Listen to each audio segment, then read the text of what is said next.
Well, everybody, I got a, special guest, Kenneth Almaduri from, as you see behind him, Crush the Street. And we were talking a few days ago. I said, maybe we'll interview each other. We'll do like a half hour each or something. We'll just talk about stuff, get your perspective, then we'll flip it and get mine. I said, what the hell? That sounds kind of good. So we're, it's my turn to interview him. He just got done recording one with me. So, Kenneth, good to have you back on the show, so to speak. What's going on? Joe, you're a good guy. I really appreciate your content. And like I said, I love the relationship that you have with your audience. It's so personal. It's so, it's an intimate relationship. And so many of your followers, really do love you. And I respect you a lot. Oh, cool. Appreciate that. Yeah. Yeah. It's, I've been doing my YouTube stuff for quite a while, years and years. And I tell, even if it's not related to the economy or cryptos, something going on, I share with stuff, I share my life sometimes with everybody. And maybe that's what kind of builds that up, and people appreciate it because they look at me like I'm their friend. I look at them like they're my friends, even though I don't really get to see them, they always get to see me, Right. but It's kind of like that one-sided relationship. But, honestly, like with the amount that you communicate with people, people do get to really know you, and you're a really smart guy, and you put out great content. yeah, I appreciate that. Yeah, when I went to the Litecoin Summit, I was meeting people I never met before, but I did recognize some of them emailing me, and then I get to put a face with it, and we're talking, and I'm just waiting for like at least one person to be kind of like, oh, that guy was kind of weird. And it was not the case at all. Everybody was so down to earth, smart, intelligent, on the same page. Like you're like, man, where could we all live in the same like city or town together and just all be neighbors? This is cool. Like these are the right people, So that's what I'm attracting to myself by doing these videos. It's great. So The nice to community. see that. So yeah, so we were chatting earlier. I'll kind of throw some of the questions back at you that you were asking about me. But crypto market, what are your feelings on the current state of affairs in the crypto market and maybe the future of them? Well, this is something that we've covered heavily at Crush the Street prior to it becoming a big deal in 2017. I mean, what an epic bull market we saw. We'll be talking about the 2017 bull market, to my kids and grandkids. My kids are young now, but I believe that's a bull market we'll be talking about for years and years down the line, because number one, it's not going away. And that's the important thing. A lot of people think that it's a fad. It's, it's going to go away like the tulip bubble did and wash out, and pogs did, or beanie babies. But this is a real infrastructure. You have some of the smartest minds, the smartest people. I talked to some of the smartest people, the developers of the space that are building something out fundamentally that's going to really change the future of the world that we have. And that's what's so special about crypto. It's not the speculative bubble that we had, and the mainstream media is now able to disparage and disregard, now because, Bitcoin's not $20,000 anymore, and we're not going up $1,000 a day like we were in December. But the good that happened because of 2017 is still being put out. The best projects are rising to the top. Bitcoin is showing itself resilient. I don't get too deep into all of the different projects, but I'm very bullish on Bitcoin. And, we're seeing a lot of the big money very bullish on the over-the-counter markets. It's been difficult for them to go traditional markets with what we've seen the SEC say and the CFTC, regulating these markets. It was kind of the Wild West in 2017, but then, we had the authorities come in and define it. And that kind of, put the brakes on a lot of things. And we're waiting on what's going to go on with the ETF. And this is a very big deal. But despite that, these are just growing pains. These are, birthing pains of a new frontier that is going to explode. Sure, the industry got a little ahead of itself. It got out in front of its skis, per se. I was at the North American Bitcoin Conference in January of this year, and Dash sponsored an event at a strip club. It was the after party of the conference, and it was like the Wolf of Wall Street type of experience. So certainly we got a little bit out in front, but I'm still very bullish. It's getting back to the fundamentals, and that's what's powerful about the space. Yeah, I would have to agree with that. I mean, And I'll go here too. Look, I've heard so many times this year, the fundamentals for example, Litecoin. Oh, the fundamentals for Litecoin, they're not there anymore. It's not going to be as good as it ever was. And I'm like, well, hold on a second. Because if I look at the charts right now, today, the 25th of October, and I go back to the 25th of October, 2017, exactly 1 year ago, Litecoin's the same price it is today. And Yes. guess what? Bitcoin was also pretty much the same price, fluctuating a little bit like it does, but right around there. That's really, really close, maybe a couple $100 off. So in Bitcoin, a couple hundred is nothing on Bitcoin when it's, $6,500, $6,400. So the run up started in November, then December came and it was like, someone hit the nitrous and, like you said, we kind of got in front of the skis, so to speak. And that's a good analogy, the way you put it there, because it just shows how much of the people, the speculative money, want to come and make money real fast. But I think a lot of them went away, and they probably have the mindset of all that's over. They just don't understand the space. Here Right. we are hodling, waiting patiently because we know the space and we know where it's going to go. So, I mean, like you said, there's been more good news this year than not even I know that I've ever seen in my entire life of studying this stuff. Even when I wasn't into crypto, I couldn't find news like this, even searching for it, now after the fact. It's just crazy. So One of the you're, things we talked about last interview when I interviewed you was the psychology, the case study of what we saw in 2017. Why is it that people were more excited about buying Bitcoin 10, 15, $20,000 than they are now, when it really feels like it's building a bottom here? Arithmetically, $6,500 Bitcoin is a lot better than 15 or 20,000. Without a shadow of a doubt, you're getting a better deal than those who bought in December of 2017. And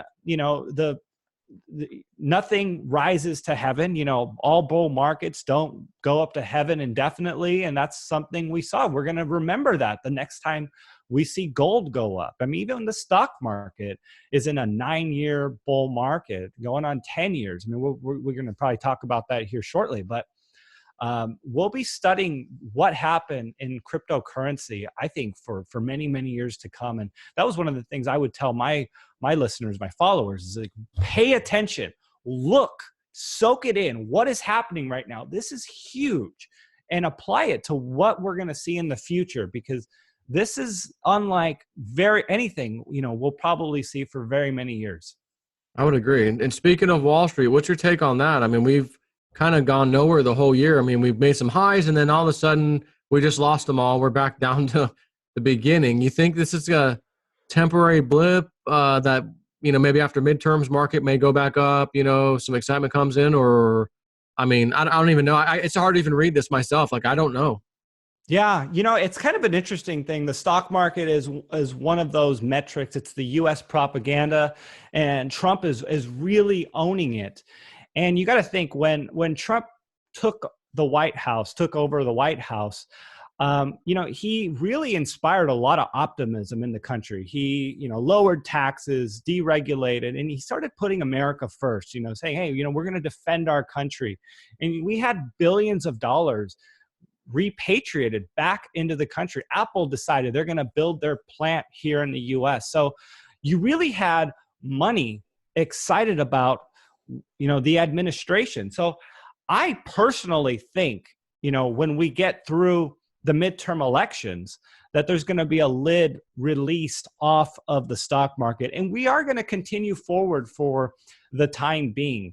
I don't think this market is going to go up indefinitely, but I don't think it's going to stop right here, right now, because there's a lot of confusion. I mean, we're all talking about a blue wave, and you know how much the mainstream media likes to distort the facts and scare people. And honestly, I think deep down inside, no matter who you are, I think you're concerned if all of a sudden the Democrats get a hold of, what's been going on in the country. Donald Trump has instilled a lot of optimism. And, for all of the African Americans, the record number of African Americans who went on a vacation in 2017, or, the record low unemployments we've seen. And I know a lot of the numbers are fake, and, I know your audience understands that too, but to a certain extent, there's truth to these numbers.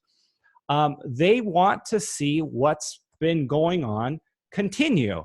And you know that these markets trade on, you know, what people are thinking and their sentiment. And I think that we're going to continue to see that move forward, especially once we get through the midterm elections.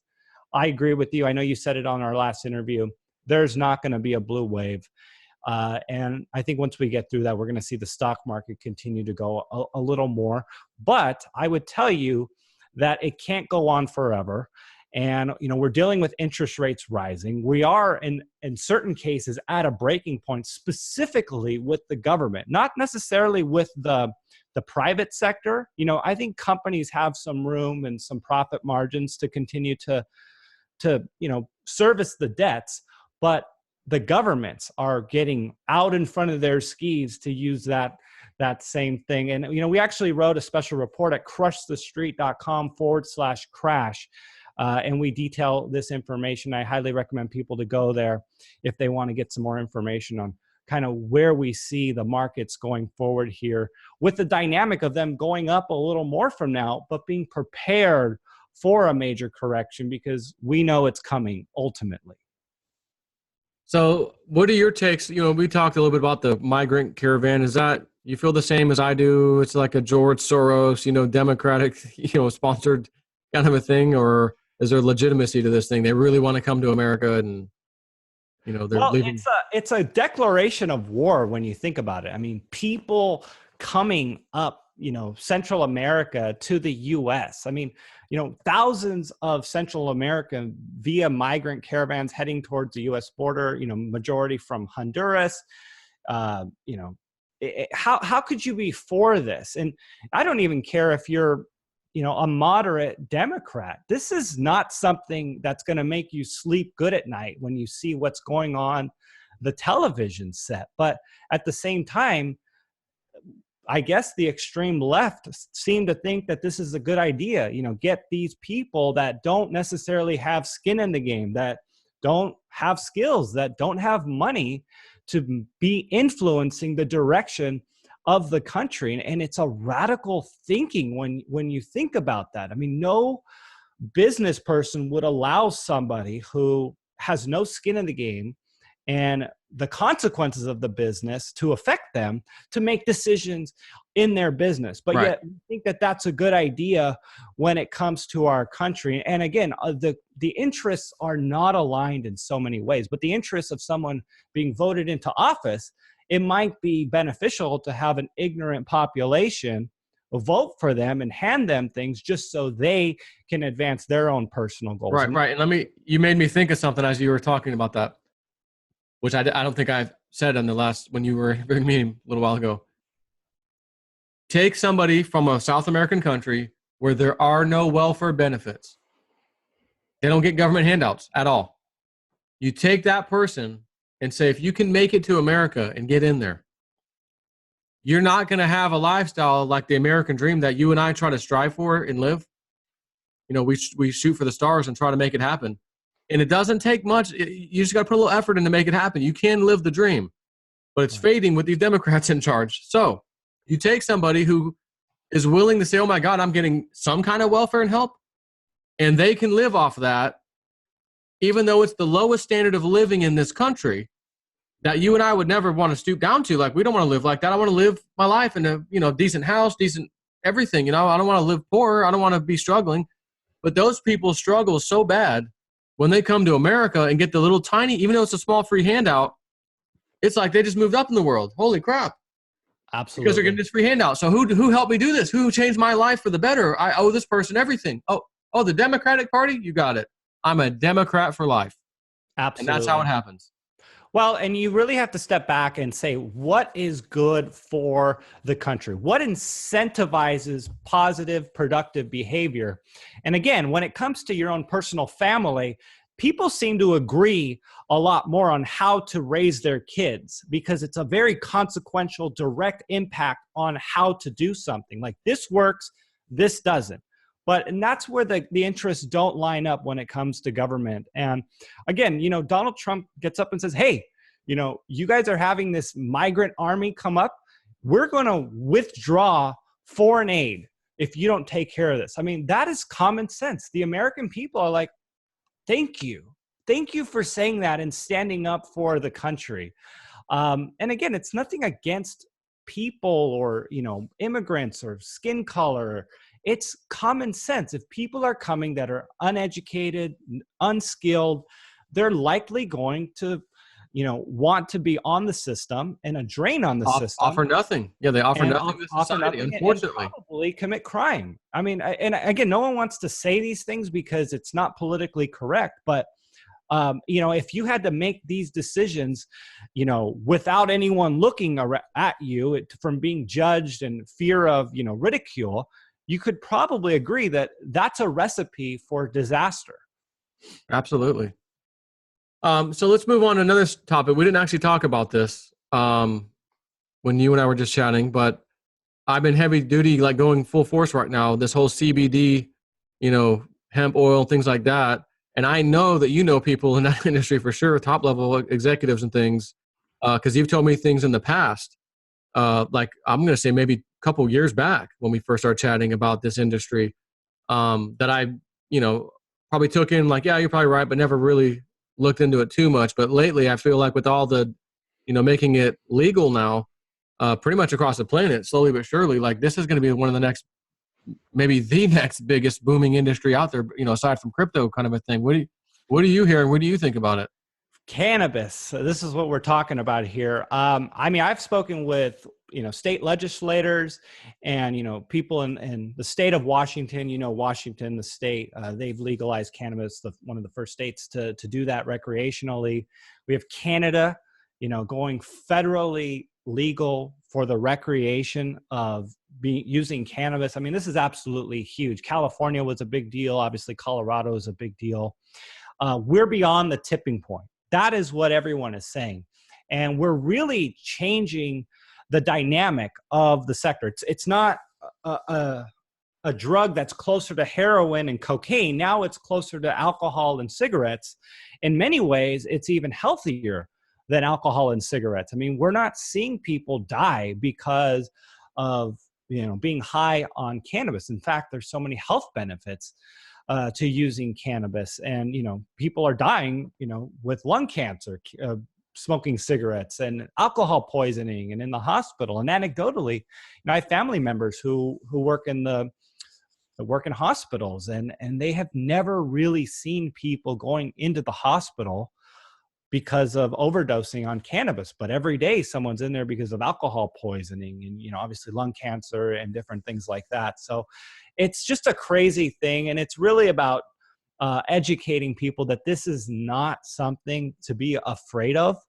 It's huge. I mean, it's $150 billion global industry, the IMF estimates, that's going from the illegal criminalized category into the legalized category. And we still have such a long way to go. The infrastructure is just being built out. I mean, you look here in the US, we still have Jeff Sessions making it very difficult and scaring a lot of companies about, the forward progress that we're seeing in this sector here. And so I can tell you personally, I've worked with a cannabis company. I'm just doing some marketing from them, not distributing, not growing, not, anything that had to do with the product. I mean, just talking about the company. We received a payment from a company that had cannabis in the name, and Bank of America shut down our account. No questions asked. They didn't ask anything about that. They shut us down because we received a payment from a company that had cannabis in the name. In their name. Yeah. Wow. In their name. It was an absolute nightmare. So we're still super early stage, but I can tell you the trend is just sweeping the globe. And, I can tell you also, one of my favorite companies right now is one that's operating around the world. And I think tapping into a global market, especially as this cannabis sector really starts to sweep the nation, sweep the world, that's the place to be. So I think it's going to be a really exciting play. And, again, I don't want to give out any names here, but if you want more information on that, visit crushthestreet.com/world for more information on that. Cool. Yeah. I'm pretty psyched about it, because I've had this conversation about 3 times now. And I said, if this stuff helps with health issues, and there's proof beyond proof that it does, multiple different health issues, I'm thinking, could you imagine if the healthcare costs go down in this country because so many people are taking cannabis, cannabis oil or derivatives of it, whatever. You have that one. That's one thing. I mean, the pharmaceutical companies. I wait for the day that most of these freaking places are put out of business. Yeah. And if there's one, thing that can do it, I think it's that industry, because if there's so many health issues that it deals with. Yep. So you're going to have healthcare coming down. You're going to have some of the welfare costs, welfare costs coming down, because we help, whether it's Medicaid, Medicare, and all that stuff. I mean, you got $10,000 cancer treatment per treatment, for chemo and stuff. Like, my gosh, I could buy a little bottle of something for $60, $70, whatever it is, and just take that on a continual basis and not have to take chemo and things. Like, oh my God, it's going to revolutionize, I think, so many things. That's why there's a couple opportunities I had here recently. I was like, I got to jump on this because this is going to be huge. I mean, I can just see it.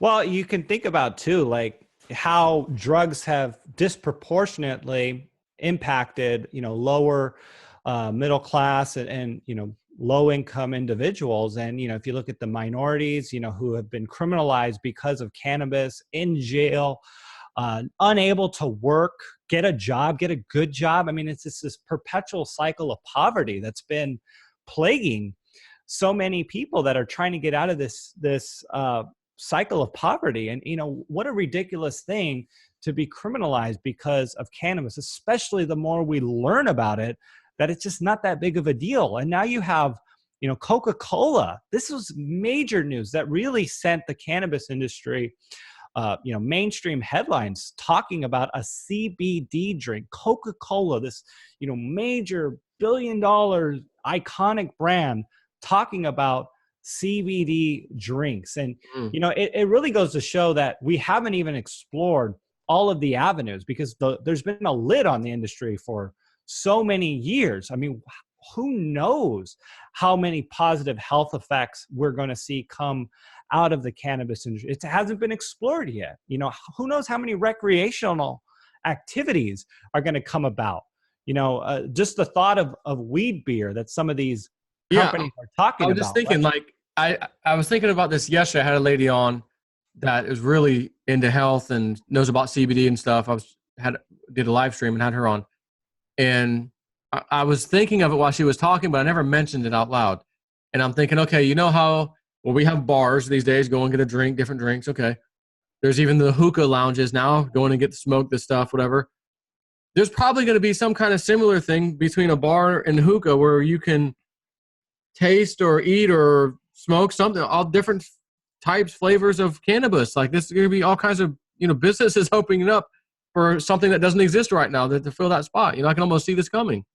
Absolutely. And, you go back to Starbucks in the 1970s, we think of a cup of coffee as an experience now, but that wasn't always the case. Coffee was just a side addition to breakfast or, Yep. A little dessert or a treat.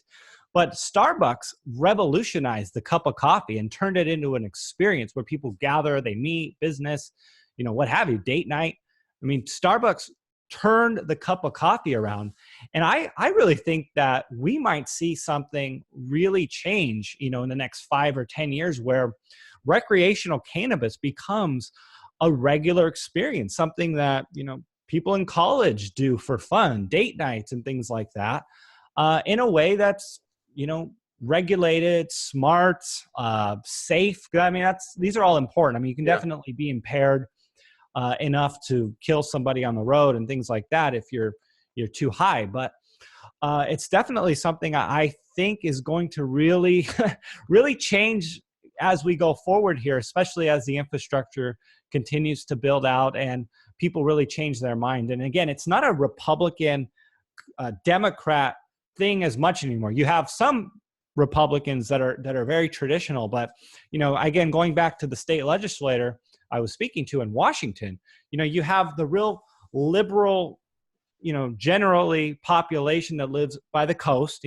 Seattle area, who have the dispensaries and the growing facilities, things like that. But and then in Eastern Washington, You have, a lot of the farms, which tend to be more conservative, and therefore cannabis, therefore legalization of cannabis too. So, there's a lot of bridging of the gap here, and especially when it comes down to the fact that it's not a harmful drug, such as, the opioids and, cocaine and heroin and meth and things like that. It's a totally different category, and the stigma is leaving the cannabis space. Yeah. Well, is there anything else you wanted to cover that we didn't talk about? Any closing remarks?